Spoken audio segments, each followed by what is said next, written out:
Okay, guys, until now we discuss mechanics of a single particle. Now we will move towards mechanics of system of particles. For that, I consider, suppose we have a system which consists of n particles.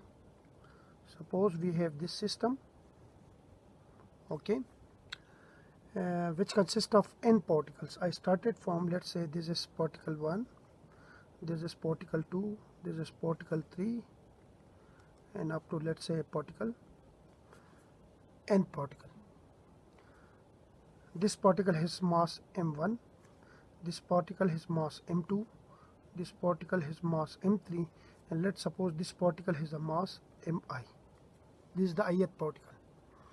I will consider my coordinate system, okay, and this system is somewhere in a Cartesian coordinate system. Let's suppose this is the x-axis and this is the y-axis. Now the position of this particle 1 with mass m1 with respect to this origin is, let's say, it is r1. Similarly, the position of this particle m2 with respect to this origin is r2. Similarly, the position vector of this particle 3 with respect to origin is r3, and similarly the position vector of this ith particle with respect to this origin is ri.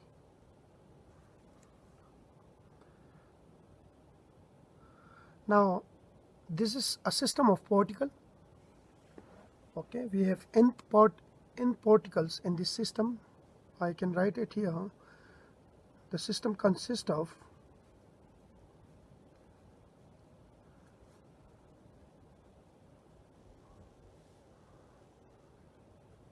n particle,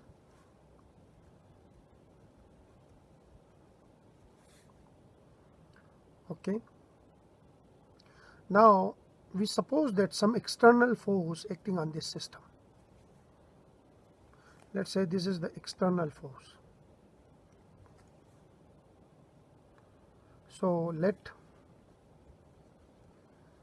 F external,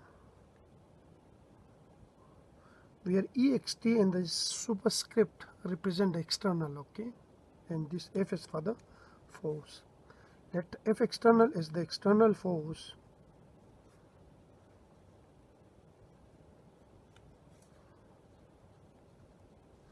acting on this system.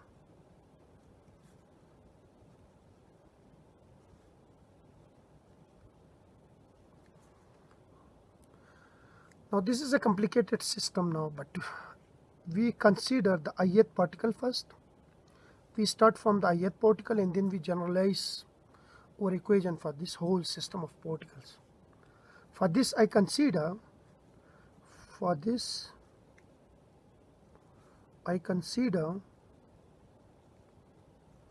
only the ith particle.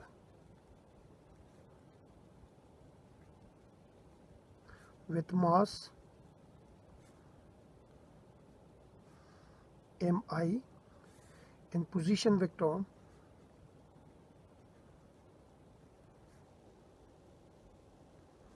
ri.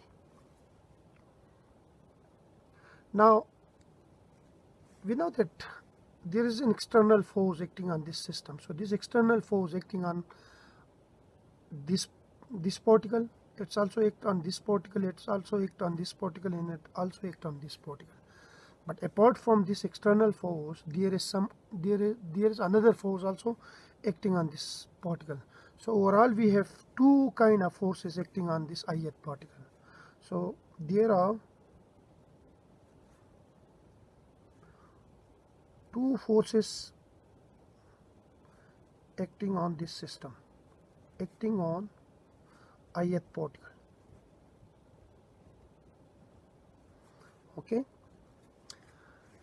Now the first force is, the first one is the external force. The first one is the external force.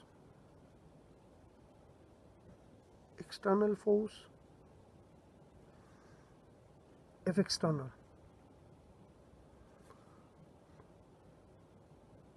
due to some external source, okay, which is acting on this source, this system of particle, due to some external agent. So the external force due to some external source.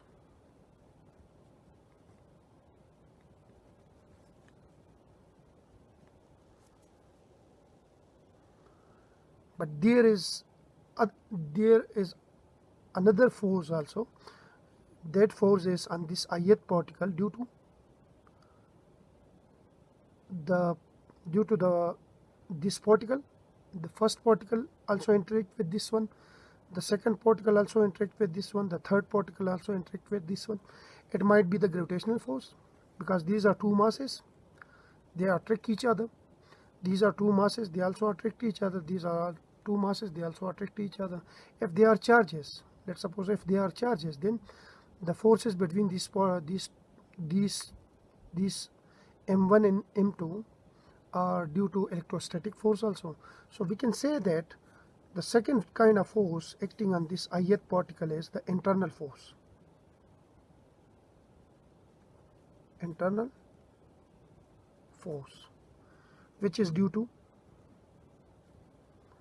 interaction with other particle. Interaction with other particle.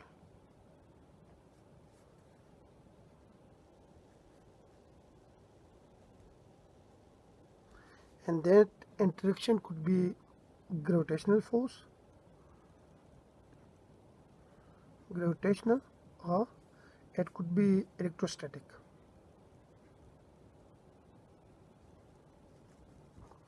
If they are just masses, like if these are two masses, these are all masses, then the interaction between them are gravitational attraction. If they are charges, then the interaction between them are Coulomb interactions, either repulsive or attractive. So this kind of force, this second force, I represented by Fij internal. Here this int in this superscript, it represents the internal force, and here we have this I and j in this subscript, where I represent the particle, the ith particle on which the force is acting. Here is this I represent the ith particle on which the force is acting.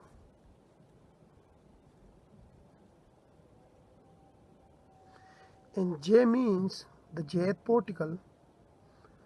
By jth I means like first, second, third, and so on. The jth particle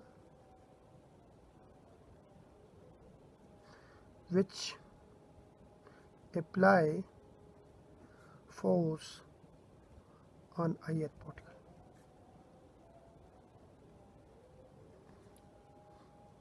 So if I have this Fij internal,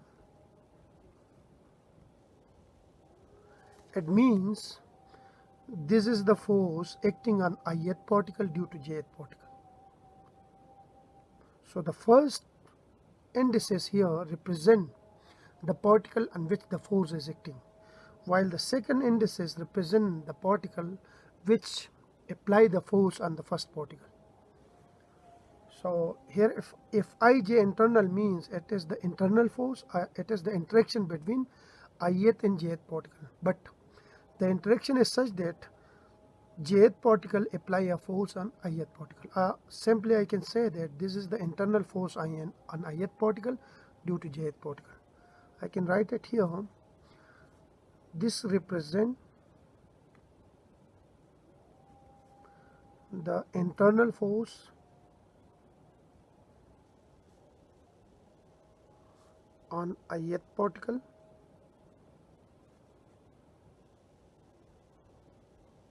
due to jth particle. I can say that this is the force exerted by, this is the internal force exerted by jth particle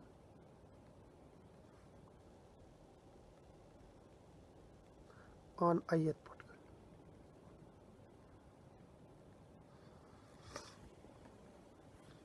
Okay. Now the total force acting on this ith particle, the total force acting on ith particle, I can write it here. The total force acting on ith particle is what? It is the force on ith particle, the total force on ith particle, the total internal force on the ith particle. Okay, it is the total internal force on the ith particle will be equal to sum over j if ij internal, such that I is not equal to j. What it means? If I consider my ith particle is mass m1, the first particle, then what will happen? The force on first particle, the internal force on particle 1 will be the force exerted by particle 2 on 1 plus the force exerted by particle 3 on 1 plus the force exerted by particle 4 on 1 plus up to force exerted by nth particle on particle 1. So this equation basically represents this one. This is the total force exerted on ith particle, the total internal force. Okay. Now if I expand this equation, what it means, if let's say my ith particle is the first particle, okay, of mass m1, then in the first particle there is an interaction due to particle 2, there is an interaction due to particle 3, there is an interaction due to particle 4, and there is interaction due to the last particle, the nth particle.